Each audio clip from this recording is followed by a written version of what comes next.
of manufacturing, construction, and an unstoppable entrepreneurial spirit.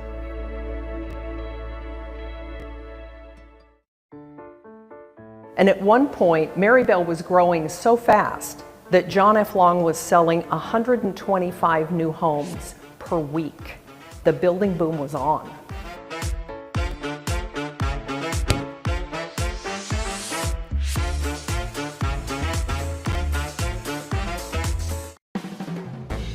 Phoenix grew in the 1950s both in population and size. One of the first factors was the military personnel that were training at our air bases during World War II. There was a big influx of population due to the military coming onto our air bases. At the onset of the war, our Senator Carl Hayden convinced the War Department that all the open vacant land around the city of Phoenix would be excellent locations for air training facilities. And that brought scientists and engineers and other technology professionals to the valley. By 1963, the electronics and manufacturing industries brought in $435 million a year, and agriculture, for the first time ever, was surpassed as a major source of revenue.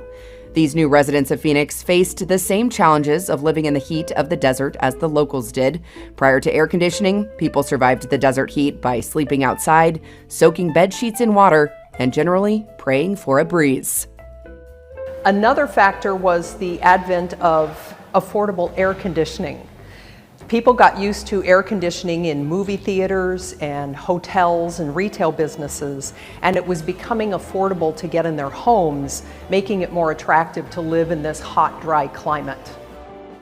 Well, with all the people moving to Phoenix in the 1950s, they all needed places to live, and so the building boom was on. Some of our most significant developers were Del Webb. He developed Sun City, which was the first self-contained retirement community in the state. A couple of other major builders of the era, John Hall, Hallcraft Homes, Ralph Staggs, Staggs Built Homes. But probably the most notable builder of the era was John F. Long, the developer of Maryvale, our state's first planned community. It was named after his wife, Mary, on land that was given to them by her farming family, the Talmashoffs. Tourism increased dramatically in Phoenix mid-century. Airline travel was increasing, Union Station had daily train travel, the Greyhound bus depot downtown was busy, and of course Americans were traveling by car. We got our first freeway in Phoenix in 1950. The Black Canyon Freeway, or the I-17, opened. But in those days, the road to Phoenix, as it was called, was Van Buren Street. Throughout the 60s, Van Buren was referred to as Motel Alley. Over 100 motels, hotels, motor courts, and motor inns lined both sides of the street. In 1958, 3 million tourists visited the state of Arizona, and by the end of the 1950s, Arizona saw $125 million a year in revenue from tourism. By the mid-century, air travel had increased so much that Sky Harbor opened Terminal 1 in 1952 to accommodate all the travelers. It was built for $835,000, and it was considered state-of-the-art for an airport terminal in its day. By the end of the 1950s, Terminal 1 could no longer accommodate all of the passengers traveling through Sky Harbor. And so, in 1962, Terminal 2 opened. The same year, the airport's annual traffic topped 1 million passengers for the first time. Terminal 2 was iconic in that it was known for its rooftop viewing platform, but it was also known for the beautiful Phoenix bird mural that graced the walls in the waiting area of Terminal 2, painted by artist Paul Coates.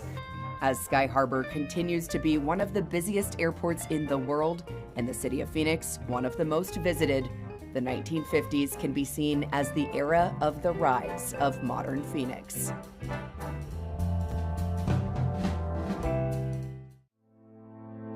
It's a sort of new economy that begins to emerge after World War II in the context of the Cold War. It's that information economy that is so vital to what we're doing now.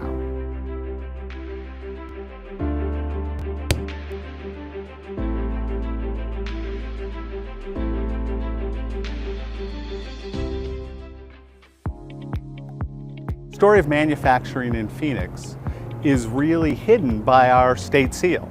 You know, we talk about the 5 C's. 4 of them are copper, cattle, citrus, and cotton, all of which are extractive industries. They're not about making new things.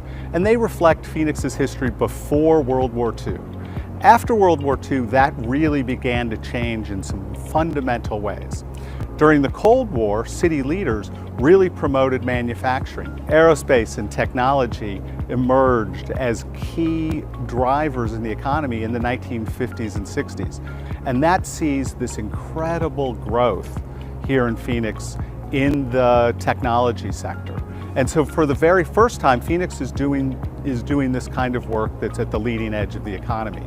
By the 1970s, it's an important but modest part of the economy. And now we are the 8th leading industrial manufacturing center.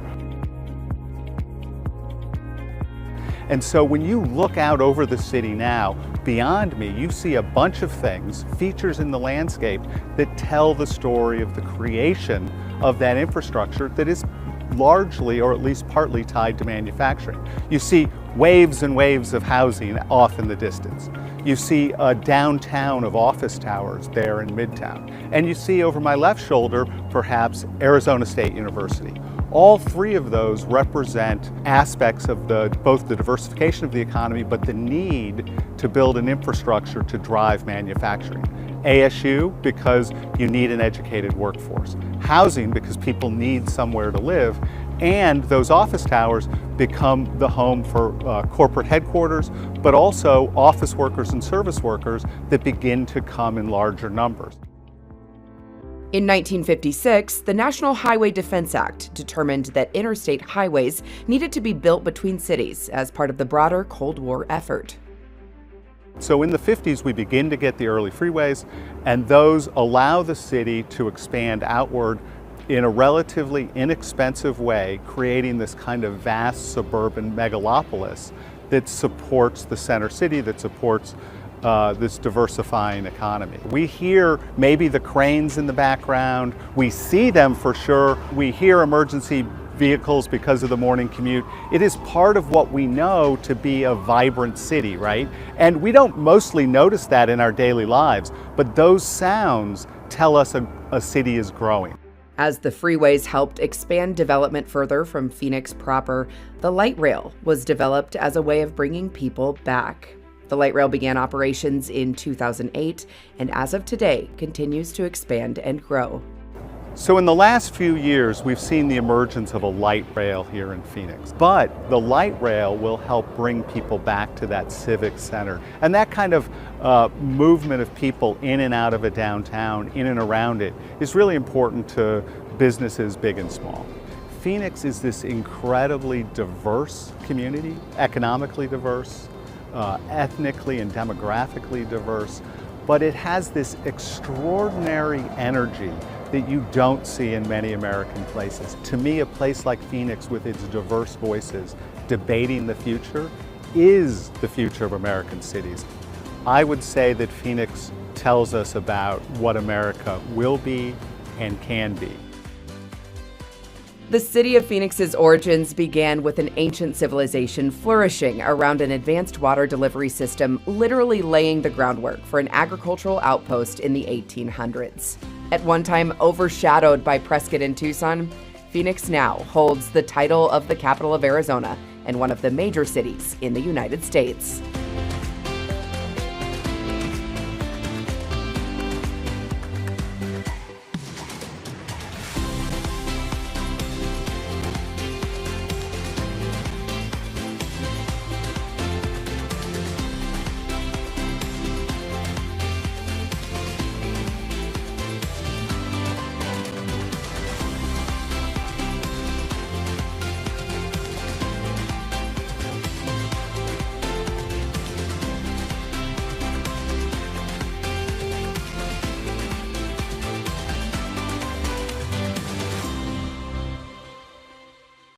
What we're looking at today is one of the very first canals that was dug by the Anglo pioneers who came into town If you can imagine a group of the first Anglo pioneers with shovels and picks and mules digging this canal in 1868.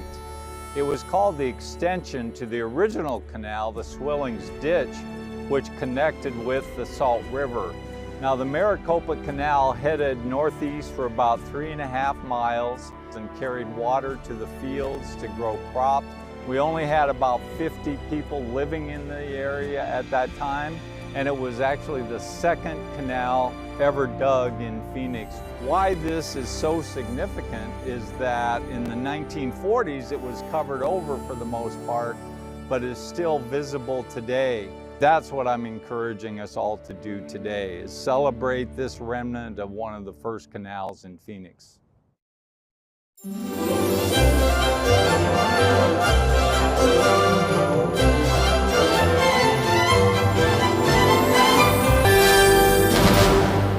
Today we're standing in front of what is the oldest commercial building in the entire city of Phoenix. The original building was built in 1885. There was an extension that was built in 1904. The entire building was listed on the National Register of Historic Places in 1985. This building housed various businesses over those years. It was a shoe store, a meat market, jewelry store, a dentist's office, a men's clothing store. The upper floor, the second floor, was originally the Plaza Boarding House and later the White Hotel. Thanks to Mayor Gallego and the entire historic preservation team in the city of Phoenix, we are all, as Phoenicians, able to enjoy this building and pass along the stories about it to our children. The City of Phoenix welcomes you back to City Council chambers for council meetings. With hybrid meetings in place, you'll have 3 ways to attend.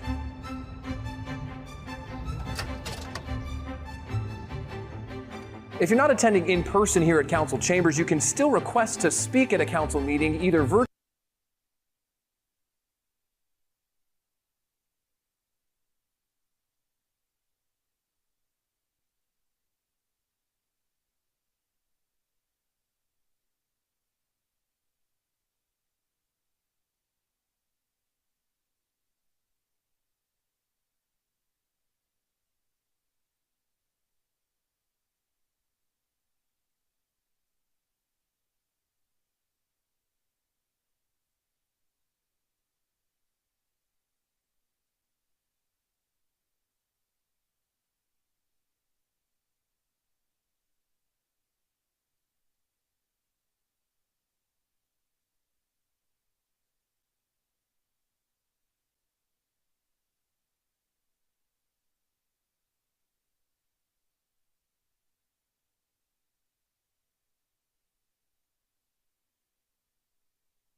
Good afternoon. Thank you for joining us on November 20th. We'll begin today with an invocation from Police Chaplain Bob Fesmeyer.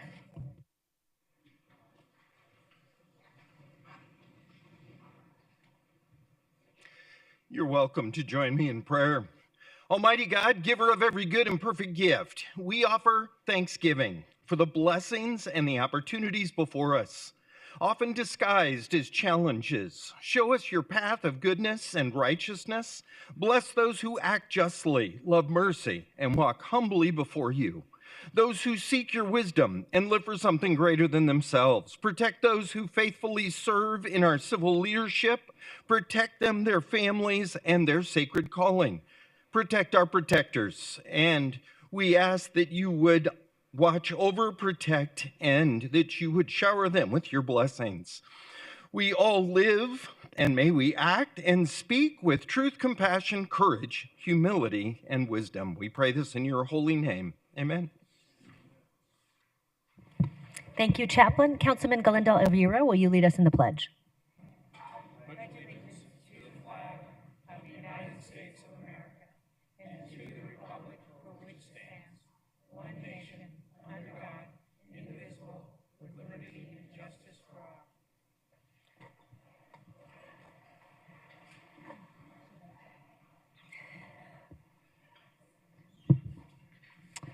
Thank you, Councilman. The councilman has an exciting vote today in the canvass of the votes for successful election. I'll now call to order the formal meeting of the Phoenix City Council. Will the clerk call the roll? Councilman Galindo Elvira. Here. Councilwoman Guardado. Here. Councilwoman Hodge Washington. Here. Councilwoman O'Brien. Here. Councilwoman Pastor. Here. Councilman Robinson. Here. Councilman Waring. Vice Mayor Stark. Here. Mayor Gallego. Here. Daniel Feliciano and Elsie Duarte are here to provide interpretation. Daniel, would you please introduce yourself? Thank you, Mayor.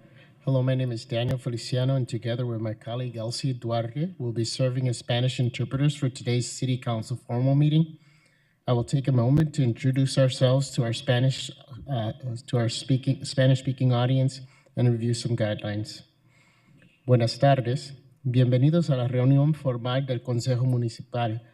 Mi nombre es Daniel Feliciano y junto con mi colega Elsie Duarte estaremos sirviendo hoy como intérpretes a nuestra audiencia de habla hispana.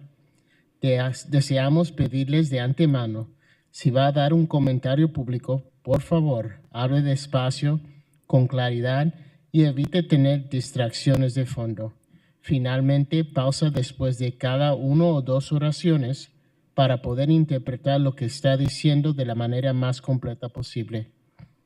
Gracias. Thank you, Mayor. Thank you so much. Will the clerk read the 24-hour paragraph?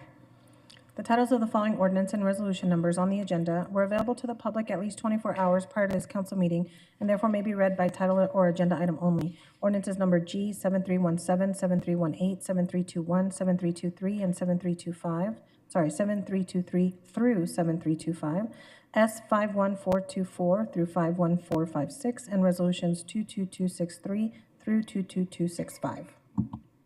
Nicely done. Will the city attorney explain the role of public comment? Yes, thank you, Mayor. Members of the public may speak for up to 2 minutes to comment on agenda items. Comments must be related to the agenda item and the action being considered by the council. General comments that go beyond the scope of the agenda item must be made in the citizen comment session at the end of the agenda. The City Council and staff cannot discuss or comment on matters related to pending investigations, claims, or litigation. Additionally, any member of the public who appears before council in their capacity as a lobbyist must, as required by Phoenix City Code, disclose this fact before addressing council. The City Code requires speakers to present their comments in a respectful and courteous manner. Profane language, threats, or personal attacks on members of the public, council members, or staff are not allowed. A person who violates these rules will lose the opportunity to continue to speak. Thank you. We'll next go to the meeting minutes. Item 1, Councilman Guardado, do you have a motion? Yes, Mayor. I have a motion to approve item 1. Second. All those in favor, please say aye. Aye. Aye. Councilman O'Brien, do you have a motion on item 2? I move to approve the meeting minutes from April 17th, 2024. Second. All those in favor, please say aye. Aye. Aye. Passes unanimously. Councilman Waring, do you have a motion on item 3? I move approval of the minutes of May 1st, 2024 be adopted. Second. We have a motion and second. All those in favor, please say aye. Aye. Aye. Passes unanimously. Item 4 is boards and commissions. Vice Mayor, do you have a motion? Yes, I move to approve mayor and city council boards and commission nominations. Second.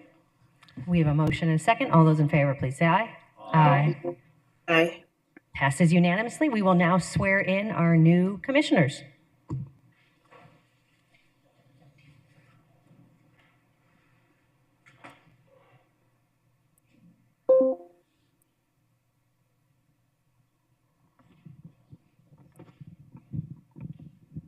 Congratulations on your unanimous appointment. If you please raise your right hand and repeat after me. I state your name.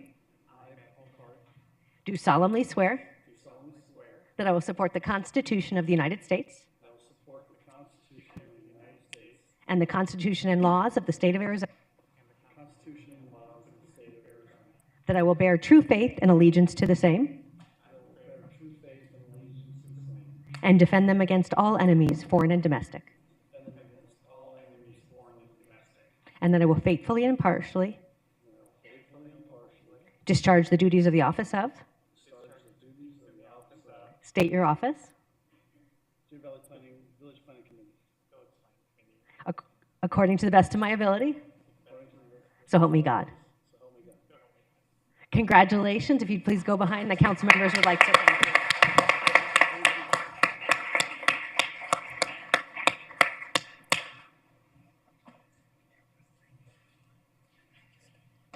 Yeah.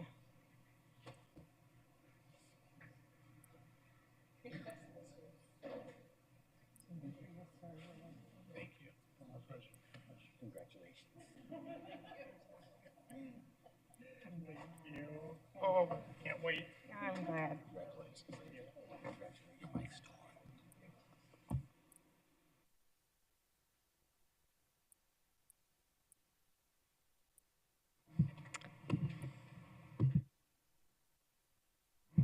Congratulations to our new commissioners. Many of us up here on the dais got our start on village planning commissions, and they are so important to the business of the city. Next, we will go to the liquor license portion of our agenda, where we provide advice to the state of Arizona. Vice Mayor, do you have a motion? Yes, I move to approve items 5 through 20, except item 16. Second. We have a motion and a second. All those in favor, please say aye. Aye. Any opposed? Passes unanimously. Item 16 is in Council District 7, so I'll turn to the councilman for a motion and comments. Thank you, Mayor. I commend both the neighborhood and business owner in working together to reach an agreement regarding this liquor license, understanding that the neighborhood would like to incorporate stipulations with this license to mitigate disruptions. I move to take a vote of no recommendation to allow the neighborhood to file a protest with the State Liquor Board and have their concerns heard. I commend the business owner for his willingness and good faith to listen to the requests and interests and in being a good neighbor. So I would ask the council for a vote of no recommendation. Second. Yep. We have a motion and a second. Any comments? Roll call. Galindo Elvira, Yes. Guardado, Yes. Hodge Washington, Yes. O'Brien, Yes. Pastor, Yes. Robinson, Yes. Waring, Yes. Stark, Yes. Gallego. Yes. Passes 9-0. City Clerk, are we ready for ordinances, resolutions, new business, planning, and zoning? Yes, Mayor. Vice Mayor, do we have a motion? Yes, I move to approve items 21 through 66, except the following: items 22, 32, 37, 60, and 61, noting that item 61 has additional information. Items 62 and 63 are being withdrawn to amend and re-advertise for a future formal meeting. Items 65 and 66 are add-ons. And can the clerk confirm if there's any other items that should be excluded for in-person comment? Mayor, Vice Mayor, no other items. Thank you. Thank you. We have a motion and a second. All those in favor, is this roll call? Yep, roll call. Galindo Elvira, Yes. Guardado, Yes. Hodge Washington, Yes. O'Brien, Yes. Pastor, Yes. Robinson, Yes. apologize, one moment. Waring, Stark, Gallego. Yes. Passes 9-0. Thank you.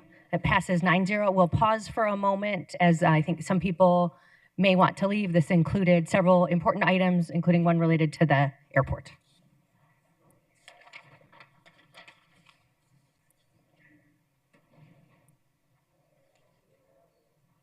All right, now we go on to a good news item. I'll turn to Councilman Galindo Elvira for a motion on 22. Thank you, Mayor. Before I make a motion, I'd like to make a statement. My full appreciation to District 7 voters for their strong and generous support. Earning 53% of the vote takes me from being the council's choice to now being the people's choice. Moving from appointed to elected is a status change. However, it's not a change in my policy and issues that I work for District 7 families. The campaign started during the hottest time of the year with long days of walking, knocking, and talking.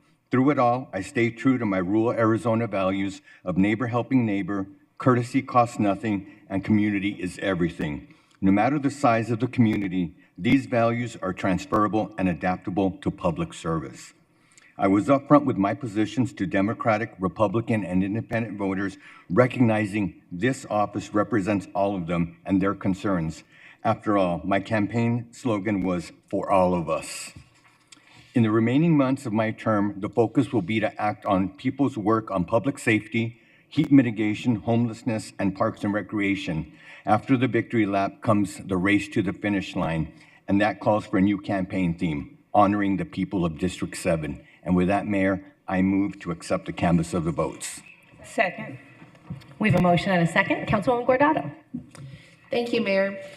I as well want to thank all of the voters in District 5 for electing me for the third time to be their councilwoman. We've done a lot of great stuff in the last 5 years, and we will continue to do the good work. The election in November showed that me and my team have done an amazing job when it comes to answering phone calls, fixing a lot of the issues throughout the district, and also want to thank my team, Emmanuel, Miguel, Melina, Deborah, my campaign team, Andrew, and everyone else that made this happen. I am very happy with the results. I'm looking forward to continuing to work with the mayor and everyone else here on the council. We are going to be facing some very challenging times given the results of this election, but I'm ready to roll up my sleeves, continue to do great work, and continue to put our community first and continue to prioritize the needs and the challenges and the issues throughout our whole city, but definitely in District 5. Thank you, Mayor. Thank you and congratulations. Vice Mayor. Thank you, Mary. I'm very honored to serve District 3. It's a very engaging district, as you can tell by the voter turnout of 82%.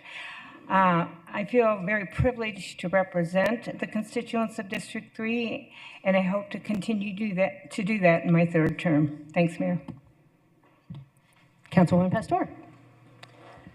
I'm just very humbled of the fact that I get to serve with these amazing people sitting at the dais. And it was proven by an election. The citizens approved them sitting at this dais. So I want to congratulate my colleagues in the run that they did, because we all know how tough those races can be and how challenging. But congratulations, and looking forward to working with you.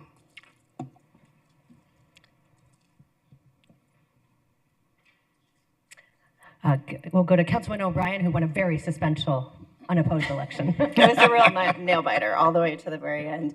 I do want to say that I am incredibly honored and privileged to get to serve my community for a second term. I tell folks that this is only second to being a mom. I would have been a mom and raising small children forever, but that's not how the world works. But getting to serve my community is pretty amazing. So thank you for that. And I am honored, likewise, to serve with all of these incredible people at the dais. So congratulations to my council members who battled and fought and won their elections, and to those of you who are in your midterm. Appreciate it. Thank you. Congratulations as well. I'm honored to be returning as Phoenix Mayor. A third term for a Phoenix Mayor is unusual in Phoenix history. I was the only mayor in Maricopa County reelected in November, and I'm pleased to be able to continue to serve. Roll call. Galindo Elvira. A proud yes. Guardado. Yes. Hodge Washington. Yes. O'Brien. Yes. Pastor. Yes. Robinson. Yes. Waring. Stark. Yes. Gallego. Yes. Passes 9-0. Item 32 is related to the deferred comp program. Will the city clerk please read the title? Item 32 is for ordinance G7325, an ordinance amending section 2-1503A and B of the Phoenix Code to eliminate one citizen member and substitute a retired city employee who is a current plan participant, and further authorizing the city manager to take any and all actions necessary or appropriate to carry out the purposes of this ordinance. Vice Mayor. I move to approve item 32. Second. We have a motion and a second. Any comments? Roll call. Galindo Elvira. Yes. Guardado. Yes. Hodge Washington. Yes. O'Brien. Yes. Pastor. Yes. Robinson. Yes. Waring. Stark. Yes. Gallego. Yes. Passes 9-0. We next move to item 37, which is related to the Phoenix Film and Digital Media Permit fee. This comes at a time when the Film Office is celebrating its 50th anniversary. They have marked a impressive economic development impact and helped us showcase our beautiful scenery, from productions from a recent Ben Affleck movie to commercials to Transformers. 21.8 million total spend, more than 1,300 projects, and just very exciting impact for our community, which we hope will only grow with the state's recent investment in film. Will the clerk read the title? Item 37 is for ordinance G 7324, an ordinance authorizing the city manager to amend ordinance G 3871 to adjust the Phoenix Film and Digital Media Permit fee. Motion, Vice Mayor. Move to approve. Second. Comments? Roll call. Galindo Elvira. Yes. Guardado. Yes. Hodge Washington. Yes. O'Brien. Yes. Pastor. Robinson. Yes. Waring. Stark. Yes. Gallego. Yes. Passes 9-0. We next go to item 60, which is related to accessory dwelling units. We'll open the public hearing. I do not believe we have any comments. I will close the public hearing. Vice Mayor, do you have a motion? Yes, I move to approve per the Planning Commission recommendation and adopt the related ordinance. Second. We have a motion and a second. Comments? I have. Councilwoman Pastor. I just wanted to say that I feel like the city was very proactive in writing an ADU ordinance a year ago, and unfortunately, that ADU ordinance did not hold up because of the current language that was written that was passed at the legislature, which removed some of the language that we had written. So we're at this point where we have to accept this language and we have to pass this due to state law. But I'm just letting you know I will vote yes because I want to stay within the state law, but I'm not really happy with it. So thank you. Well said, thank you. My comments pertain to both items 60 and 61. 61 is related to our code around, our ordinance around short-term vacation rentals. This council really is passionate about encouraging more housing. We have done an incredible array of policies, from our Phoenix housing plan, our TOD, TOC rules, investments in Transport 2050 to link key areas of the city. We have been crafting rules that do things like allow multifamily homes in more neighborhoods, encourage density near transit, improve the permitting process. Phoenix has really been a leader in these areas, and we've gotten national recognition for the number of new housing units we have welcomed in our city. We've entitled over 60,000 units in the past 5 years. We are welcoming people to the city, and we are building. This item is in response to the state legislature, as Councilwoman Pastor said. We're implementing their policies, which will make housing a little bit harder. For example, we, in pushing for accessory dwelling units, wanted them to house residents in our community. The legislature preempted us from saying that these should be used for housing. And so that is a disappointment to those of us who are very focused on affordable housing. Want to recognize the Vice Mayor for her fight to ensure the ADUs were for housing and not vacation rentals. I think she got it right. But for much the same logic as Councilwoman Pastor said, I will be supporting this item. Mayor? Councilwoman O'Brien. Thank you. I would just like to say that Phoenix has been a leader in looking at how we can get to be more effective in bringing in new housing. Just last week, we had a 50-slide presentation on how effective and innovative Phoenix has been in adapting our ordinances, building codes, and permitting process to allow for more residential development throughout Phoenix and to make it quicker to get from shovels in the ground to keys in the door. However, no matter what Phoenix leads on, the state continues to punish us. And I don't understand why. We're doing what we need to do. But communities like Fountain Hills do not and have not committed to the same ratio of housing when compared to Phoenix, and receive exemption from these state laws. I've said it before and I will say it again. No amount of changing zoning laws will create more product. If we do not address the market issues preventing some of these types of housings from coming in. Phoenix is a great example. Our commercial zoning has already allowed residential zoning and adaptive reuse, but it hasn't come. It's not because of the zoning laws, it's because of the market and existing market regulations. Perhaps the state legislature should focus more on deregulating the market and on punishing the cities instead of punishing the cities who've been doing the right thing. Thank you. Councilwoman Hodge Washington. Thank you, Mayor. Many of my comments have already been raised by my colleagues, but I too wanted to reiterate that I am going to vote in favor of these amendments of item 60 and 61 because they are required in order for us to comply with state law. However, I think they do us a disservice. One of the things that City of Phoenix does really well is that we engage our community, and these amendments were crafted with our version of ADUs and what we viewed as a prohibition on short-term rentals were crafted with insight from our community members that was vetted over a substantial time period. We have procedures that that worked for the residents of Phoenix. And I encourage the legislature, again, rather than moving forward with these preemptive notions, how about we do this in a more collaborative manner? The short-term rental, as mentioned, without that prohibition, we are not really addressing the housing issues and needs here in our community. And also with the without considering the property limitations on our ability to service the additional ADUs. I again just call on my colleagues at the legislature to try to work with us and not against us. We have the same goals in mind, and there are more effective and efficient ways to do this. However, because we do not want to be in violation of state law, I am going to be supporting the items 60 and 61. Thank you, Mayor. Thank you. Roll call. Galindo Elvira. Mayor, may I explain my vote? Please do.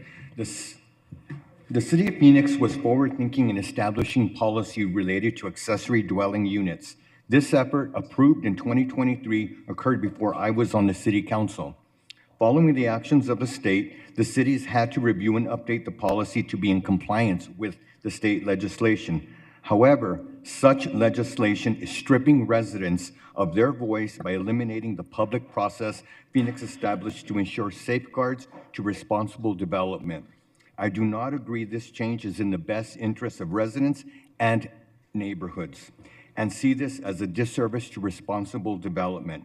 As public entities, we should not be silencing the voice of the people who will be directly impacted. For this reason, I vote no. Guardado. Yes. Hodge Washington. Yes. O'Brien. Yes. Pastor. Yes. Robinson. Yes. Waring. Stark. If I can explain my vote. I will be voting yes. Sadly, I will be voting yes. The legislature has already taken away important revenue sources for the city, and we have tried to do everything right for the cause of affordable housing. Unfortunately, I'm voting yes because I don't want to be penalized more financially by the legislature. I vote yes. Gallego. Yes. Passes 8-1. Item 61 is related to short-term rentals. Will the city clerk please read the title? Item 61 is ordinance G7323, an ordinance amending the code of the city of Phoenix, Arizona, chapter 10, article 16, short-term vacation rental. Vice, we'll open the public hearing. We do not have anyone to comment. I will close the public hearing. Vice Mayor. Thank you. I move to approve per the November 20th, 2024 memo from the Planning and Development Director and adopt the related ordinance. Second. We have a motion and a second. Comments? Roll call. Galindo Elvira. Yes. Guardado, Yes. Hodge Washington, Yes. O'Brien, Yes. Pastor, Yes. Robinson, Yes. Waring, Stark, Yes. Gallego. Passes 9-0. We next move to the final portion of our agenda, which is citizen comments. I'll ask our city attorney to introduce this portion. Thank you, Mayor. During citizen comment, members of the public may address the City Council for up to 3 minutes on issues of interest or concern to them. The citizen comment session is limited to 30 minutes. The Arizona Open Meeting Law permits the City Council to listen to the comments but prohibits council members from discussing or acting on the matters presented. Thank you. We have 2 comments today. We'll begin with Rosa, followed by Christine. Rosa Pastrana.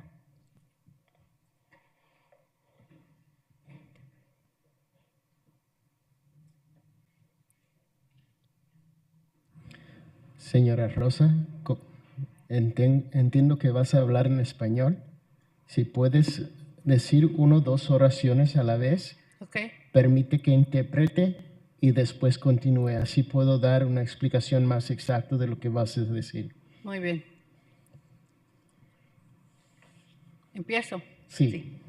Bueno, estoy aquí por 2 razones, pero antes que nada quiero darle las gracias al señor Carlos Galindo, porque hace 1 año estaba muy fea el área y desde que él entró con su equipo de empleados, yo veo que hay menos homeless, porque la casa... Okay, sorry. First of all, I'm here for 2 reasons. First, I would like to thank Councilman Galindo for his efforts in cleaning up the community. And he came in with a crew, and we've noticed a difference in less homelessness. Y lo digo porque nosotros estamos con una casa en la 55 Avenida Itamas. Estamos cerca de los 3 distritos, que es el distrito 4, 7 y 5. And I say that because we live on a corner of 55th and Thomas, and where we can see a lot of the traffic in the 57th Ave as well. Y bueno, antes que todo, pues me hubiera tenido que presentar. Mi nombre es Rosa Pastrana y soy un blood wash que se llama Maribel Blood Wash por 13 años en el área del Distrito 4 de la concejal Laura Pastor. Y más bien estoy aquí por la razón del crimen y del área de los homeless, ¿no? And I forgot to introduce myself. My name is Rosa Pastrana, and I've been working as a road watch for my area and also under Council Pastor. And I am here to speak more about the violence and crime that is in the community. Bueno, el punto aquí es de que vengo a hablar acerca de la policía. And the point is I'm talking specifically about the police. La policía para mí, estos últimos años se ha estado esforzando por estar en comunicación con la comunidad. En estos 13 años que yo tengo de servicio social, And the police have been trying to make an effort to communicate with the community the last few years. And in these 13 years that I have been helping out in the community, se han esforzado mucho para estar en buena relación y mantener el crimen más o menos detenido, porque el crimen nunca para, el crimen nada más se va controlando. they have made a really good effort to communicate with the community and to reduce the crime, because crime, we can never put an end to it. It's just trying to control it. Y me gustaría, ahorita que está aquí la concejal Kay Gallegos y todos los concejales y Laura Pastor y el director, que yo he mandado unos correos electrónicos al departamento de vecindario de NSD. And now that I have the entire council here in front of me, I just wanted to point out that I sent several emails to, ¿cuál fue donde enviaste el correo? Al departamento de Neighborhood Service. To the Department of Neighborhood Chats. Porque veo que no están trabajando con nosotros. Because I feel that they are not working unitedly with us. Ya hablé a la oficina de Kay Gallegos hace como la semana pasada. And I went to Kate Gallegos' offices last week. Y les dije como pude en mi inglés del problema que estaba pasando. And I explained to them in my limited English of the problem that was occurring. Y pues me gustaría que el director, Kay Gallegos, y los concejales vigilen más a los departamentos, porque Maryville, no por ser una comunidad más marginal, porque así nos tienen, pero yo me siento muy orgullosa de venir de Maryville y tengo viviendo 28 años ahí. So I like to, llega 28 años viviendo en Maryville. Correcto. Okay. So I'd like to thank for the hard work that everyone is doing. And I have been very proud to say that I've been living in the Maryville area for 28 years. Y que vigilaran más a los empleados nuevos que hay, porque parece que no quieren trabajar con uno, porque veo en las áreas de la Vina, ya ven que sí están trabajando y tienen muy buenos empleados. And I'd like to commend the employees that you have there, because it looks like they're trying to work along with us in the same goals. Y yo por 13 años he donado mi servicio social por gratis, y ellos tienen un cheque, y yo creo que les avisan desde el principio a lo que viene. Perdón, señora, no entendí I'm bien. sorry. Can you just retranslate what she said earlier? Because that's what you, I think what she was saying was that she feels that we send the best employees to Levine, and that she feels that Maryville doesn't get its fair share. Eso es lo que estaba diciendo. Correcto. Le iba a preguntarte. Entonces, So déjame repetir lo que. In terms of employees. Let me just repeat. So apologize for the interpretation. She feels that the best employees are being sent to Levine, just as the councilwoman mentioned, and that their employees are not meeting the standards necessary. And then repeated that I've been a volunteer for 13 years and have not received any payment for it. And also that these individuals that are not doing their jobs have been notified when they get of their responsibilities, and they're receiving a check for their services. y ya nada más por último, me gustaría que la ciudad trabajase muy de cerca con la policía para que se pueda mantener el crimen fuera, porque si dejan a la policía fuera, ellos no pueden controlar todo. Ellos nada más pueden removerlos, como por decir a los homeless, pero ellos no pueden hacer algo como son los callejones. Por eso deben de trabajar junto con la policía, porque la policía no puede tener todo a cargo, porque ellos no tienen toda la responsabilidad. Es todo. And I feel that they need to be working more unitedly with the police, because the police can only take them out, but not continue to have them out. So they need to continue to work with them, so that way we can have better success. And that's all. Thank you. Thank you, Councilwoman Pastor.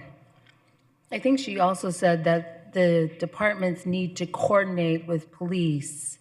In order for police can only do so much, but there needs to be coordination of the departments to support police, and moving people here and there needs to be support services, which ends up being NSD.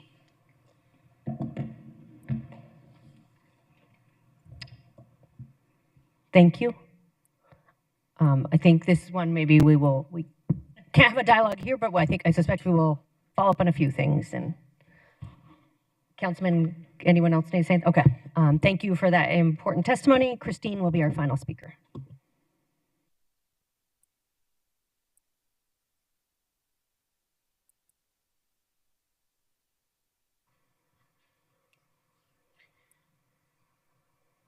Good afternoon, Mayor and council members.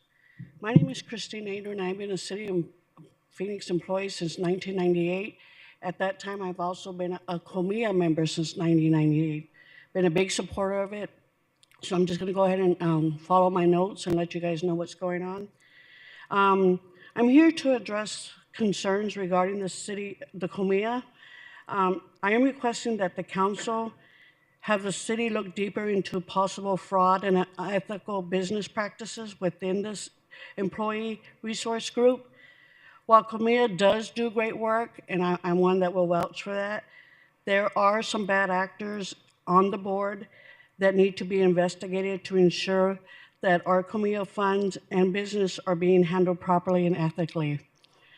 I did present to during the membership last night and addressed it. We have 5 NSD members that have overspent within just 8 events $10,000. They either shorted Comia or they hired their family members to provide service and double charge Comia. I have collected information while reviewing records at Comia, and I spoke to the board president as well as the interim president last night, and they have recently moved $55,000 out of the investment account into the operating account, which these funds help cover their overspending habits. I do have a lot of supporting documentation that I did obtain from the Comia office, and to substantiate my claim, I'm willing to provide the information collected to the appropriate person to investigate. I'm not sure who to address these concerns with, so I'm asking the council to assist me with this need. I don't know whether I address it with council member that I live in, which is District 7, or if I deal with District 5, I believe, that does the city, or if I talk to the city itself. So I just need help because there's a lot of corruption going on and nothing's getting done. Thank you. Can I make a comment? Councilwoman Pastor? City manager, could you get those documents? And you can move from there. Mayor, members of the council, I will follow up with you. We've actually had audit look at this already, and we've got some follow-up information that I can provide to each of you. Thank you. With that, we are adjourned.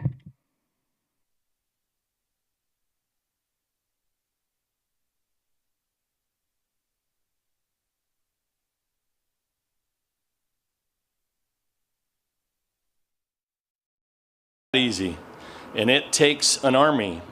It takes vision. It takes discipline. It takes hard work. It takes an investment team that stays the course, because you come up with a lot of things and a lot of reasons